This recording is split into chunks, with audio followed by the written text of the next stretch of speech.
Hello guys, this is Harsha और मैं आप सबका एक बार फिर से स्वागत करती हूँ मेरे चैनल हॉरर हंट पे। जब 6 दोस्त एक ऑनलाइन सेंस के थ्रू एक्सीडेंटली एक डेमोनिक फिगर को इनवाइट कर देते हैं तो फिर उनके साथ क्या क्या होता है। आज की हमारी एक्सप्लेनेशन ऐसी ही एक मूवी पर है जिसका नाम है host and this movie was released on October 20 and इसके डायरेक्टर हैं रॉब सैवेज। क्या आपको पता है कि ये मूवी सिर्फ 12 वीक्स में कंप्लीट हुई और इसे कोविड-19 पैंडेमिक के बीच बिना किसी प्रोफेशनल कैमरा के शूट किया गया। कैसे? जूम सॉफ्टवेयर का यूज़ करके। और आप ये इस मूवी को देखकर भी समझ जाएंगे। चलिए अब जानते हैं इसकी रेटिंग्स को। तो इस मूवी को IMDb पर रेटिंग्स मिले हैं 6.5 आउट ऑफ 10। रोटेन टोमेटोज पर it's 100% fresh and 85% Google users ने इस मूवी को पसंद किया है। पर्सनली मुझे भी ये मूवी बहुत ही अच्छी लगी। इस मूवी में काफ़ी सारे जम्प स्केयर्स हैं and their acting is top notch.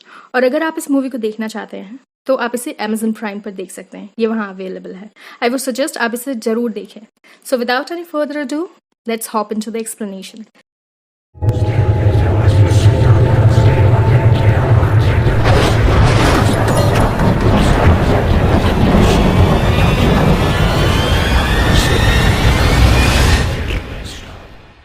कहानी की शुरुआत होती है लॉकडाउन के दौरान एक जूम वीडियो कॉल को दिखाते हुए, जिसके थ्रू हम हेली का घर देख पाते हैं। और वहाँ एक स्ट्रेंज घटना होती है जहाँ उसके स्टोर रूम का दरवाज़ा अपने आप खुल जाता है और उसमें से कुछ सामान अपने आप ही नीचे गिरने लगते हैं। जब हेली ये चेक करने के लिए वहाँ जाती है तो वहाँ कुछ भी नहीं होता। तभी उसकी एक फ्रेंड जेमा उसके विंडो पर नॉक करती है और उसे उस जूम मीटिंग में एंटर करने देने के लिए कहती है। और इसके बाद धीरे धीरे 6 फ्रेंड्स उस जूम कॉल को अटेंड करते हैं, जिनके नाम थे हेली, जेमा, एमा, रेडिना, कैरोलिन एंड टेडी। यहाँ ये 6 फ्रेंड्स एक ऑनलाइन सेंस यानी स्पिरिट से कम्युनिकेट करने की प्रक्रिया करते हैं और इसके लिए हेली ने एक मीडियम भी हायर किया था जिसका नाम था सेलन। हेली पहले भी स्पिरिट से कम्युनिकेट कर चुकी है तो उसके लिए ये कोई नई बात नहीं थी, लेकिन उसके बाकी सारे फ्रेंड्स इस सेशन के लिए काफ़ी एक्साइटेड थे क्योंकि वो ऐसा कुछ पहली बार कर रहे थे। जैसे ही सेंस की प्रक्रिया शुरू होती है टेडी की गर्लफ्रेंड उसे इंटरप्ट कर देती है, जिससे टेडी वो सेशन छोड़कर अपनी गर्लफ्रेंड के साथ चला जाता है और फिर वो 5 फ्रेंड्स मिलकर उस सेशन को कंप्लीट करते हैं। और ऐसा होते ही उन्हें ज़ोर से एक बार डोर बैंगिंग की आवाज़ सुनाई देती है, जिससे उन्हें लगता है शायद कोई स्पिरिट उनसे कम्युनिकेट करना चाहती है। और इस पर सेलन एक बार स्पिरिट को कोई इशारा देने को कहती है जिससे कि वो श्योर हो पाए। और फिर दोबारा डोर बैंगिंग की आवाज़ सुनाई देती है और तभी सेलन को रियलाइज़ होता है कि यह आवाज़ उसके घर के दरवाजे से आ रही है। दरअसल उसकी कुछ डिलीवरी आई थी और वो डिलीवरी मैन ही उसका डोर नॉक कर रहा था, जिसकी आवाज़ बाकी सभी को सुनाई दे रही थी। और उसके वापस लौटते ही वो एक बार फिर से सेंस की प्रक्रिया शुरू करते हैं, जहाँ हेली को फील होता है जैसे किसी ने उसका शोल्डर टच किया और जेमा को फील होता है जैसे किसी ने उसका गला दबाया है। जब सेलन उससे पूछती है कि उसने किसका नाम याद किया था, तब जेमा अपने एक स्कूल फ्रेंड जैक के बारे में बताती है जिसने सुसाइड कर लिया था और वो रोने लगती है।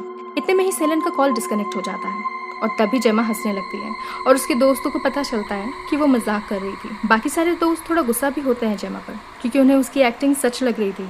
इसके बाद भी जेमा अपना मजाक कंटिन्यू ही रखती है, जिससे सारे फ्रेंड्स आपस में ही लड़ने लगते हैं।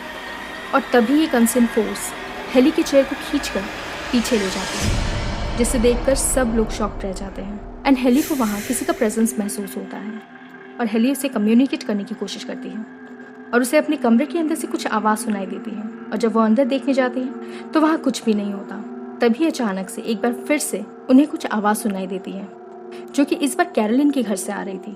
कैरोलिन डरते हुए अपने घर को चेक करने के लिए निकलती है। उसे पता चलता है कि वो आवाज़ें उसकी एटिक से आ रही हैं और जब वो डरते हुए अपने एटिक में जाती है तो उसे वहाँ एक बॉडी अपनी सीलिंग से लटकती हुई दिखाई देती है, जिसे देखकर वो बहुत ज़्यादा डर जाती है। वहाँ दूसरी तरफ हेली सेलन को कॉल करने की कोशिश करती है बट वो कनेक्ट नहीं हो पाता और यहाँ हेली को अपने कमरे में भी कुछ दिखाई देता है जो कि बाकी किसी को दिखाई नहीं दे रहा था। और जब हेली कैमरा से उस रूम का फ़ोटो क्लिक करती है तो उस फोटो के थ्रू हम देख पाते हैं कि एक डेड बॉडी उसके कमरे की सीलिंग से लटक रही है।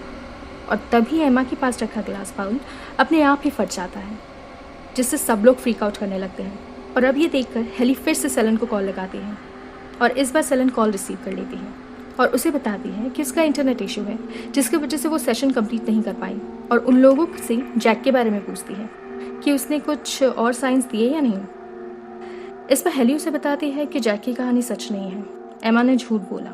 इससे सेलन भी उन पर काफ़ी गुस्सा होती है और उन्हें बताती है कि उनके इस गलती की वजह से वो जिस स्पिरिट को बुलाना चाहते थे उसके बदले कोई डिमोनिक स्पिरिट उनके बीच आ चुके हैं। और सेलन सबको उस स्पिरिट से पूछने को कहती है कि क्या वो दोस्त हैं। और जब वो पांचों ये पूछते हैं तभी उनके घर की लाइट्स फ्लिकर होना शुरू हो जाती है और सेलन का कॉल फिर से डिस्कनेक्ट हो जाता है। ये देखकर वो सब लोग सेलन के द्वारा बताए हुए प्रोसेस के थ्रू उस स्पिरिट से माफ़ी मांगकर सियांस को क्लोज करते हैं और उन्हें लगता है जैसे अब उनकी प्रॉब्लम सॉल्व हो गई है और अब वो सेफ है। इसके बाद कैरोलिन अपना वीडियो कॉल ऑन ही रखकर दूसरे कमरे में चली जाती है। इस हादसे के बाद वो सारे फ्रेंड इतना ज़्यादा डर जाते हैं कि उनमें से एक फ्रेंड रेडिना बाथरूम जाते वक्त भी अपना फ़ोन अपने साथ ही ले जाती है और जब वो बाहर आती है तो उसे दूसरे कमरे से अपने बॉयफ्रेंड एलन की फ़ोन की रिंग की आवाज़ सुनाई देती है, बट वो कहीं दिखाई नहीं दे रहा था। बाकी सारे फ्रेंड एक दूसरे को गुड नाइट विश कर कॉल डिस्कनेक्ट करने का वेट ही कर रहे थे कि अचानक से कोई अनसीन फोर्स कैरोलिन का फेस बार बार उसके लैपटॉप में मारने लगी, जिससे वो वहीं मर जाती है। और बाकी सारे फ्रेंड्स ये देखकर पैनिक करने लगते हैं और ये रियलाइज़ करते हैं कि वो डिमोनिक स्पिरिट अब भी वहाँ से नहीं गई है और वो अभी भी उनके बीच मौजूद है। यहाँ दूसरी तरफ एमा के लिविंग रूम में उसका कैमरा एक इनविजिबल फिगर पर एक फिल्टर शो करता है जो कि एमा को ही घूर रहा था, जिससे वो बहुत ज़्यादा डर जाती है और अगले ही सेकंड वो फिल्टर गायब हो जाता है। फिर एमा अपने किचन से एक आटे का पैकेट ले आती है और अपने लिविंग रूम में फैला देती है और तभी हम देख सकते हैं कि उसके किचन की सारी चीज़ें अपने आप ही इधर से उधर बिखर जाती हैं और उस आटे के ऊपर किसी के फुटस्टेप भी दिखाई देते हैं जो कि एमा की तरफ ही बढ़ रहा था। और ये देखकर एमा वहाँ से भागती है और खुद को एक रूम में लॉक कर देती है और वो सब लोग घर से बाहर निकलने का सोचते हैं कि तभी रेडिना का बॉयफ्रेंड एलन उसकी सीलिंग से नीचे गिरता है, जिसे कि उस डिमोनिक स्पिरिट ने मार डाला था। और ये देखकर रेडिना घर से बाहर निकलने की कोशिश करती है, मगर वो फोर्स उसे भी घसीट कर घर के अंदर ले आती है और उसे भी मार डालती है। ये सब देखकर हेली फिर से सेलन को कॉल लगाती है, बट उसका कॉल कनेक्ट नहीं होता एंड जेमा एंड हेली आपस में ही लड़ने लगते हैं, जहाँ वो एक दूसरे को इस सिचुएशन के लिए ब्लेम करने लगते हैं कि तभी वो अनसीन फोर्स फिर से एक बार हेली का चेयर पीछे खींचता है और उसे भी घसीटता हुआ कमरे के अंदर ले जाता है।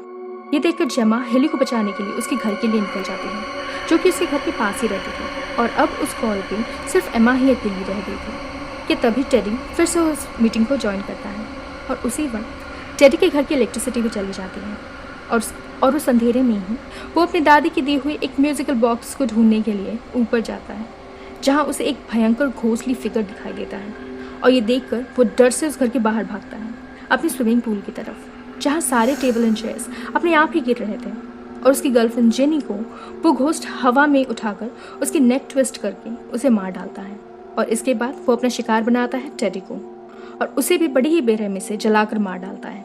अगली बारी थी एमा की, जहाँ उसे डोर बैंगिंग की आवाज़ सुनाई देती है और वो देखती है कि उसके रूम का दरवाज़ा अपने आप ही खुल रहा है। ये देखकर वो एक बेडशीट अपने दरवाजे की तरफ हवा में फेंकती है, जो कि एक इनविजिबल एंटिटी के ऊपर गिरती है और एमा को वो एंटिटी ऊपर से नीचे फेंक देती है, जिससे उसकी मौत हो जाती है। इतनी देर में जेना हेली के घर के विंडो के थ्रू उसके किचन में एंटर करती है और वहाँ पहुँचते ही वो इनविजिबल एंटिटी उस पर एक ग्लास बॉटल से अटैक करती है, जिससे वो वहीं बुरी तरीके से घायल हो जाती है और किचन की सारी चीज़ें अपने आप ही बाहर गिरने लगती हैं और जेमा किसी तरह वहाँ से निकलकर हेली को ढूंढते हुए उसके कमरे में पहुँचती है, जहाँ हेली अब भी जिंदा थी और वो उसके कमरे से देख पाती है कि बाहर रखी चेयर अपने आप ही मूव कर रही है। फिर हेली अपने कैमरे से फ़ोटो क्लिक करते हुए अपनी किचन की तरफ बढ़ती है और तभी उसके कैमरे के फ्लैशलाइट में हमें एक भयंकर डिमोनिक फिगर दिखता है, जो कि उन दोनों पर अटैक कर देता है और इस जूम कॉल के साथ ये मूवी भी यहीं ख़त्म हो जाती है। तो आज के लिए इतना ही। आई होप आपको मेरी आज की एक्सप्लेनेशन पसंद आई होगी। If you really enjoyed my video then please don't forget to hit like, share and subscribe button. So अब मिलते हैं नेक्स्ट वीक नेक्स्ट वीडियो पे। Till then stay safe, bye bye.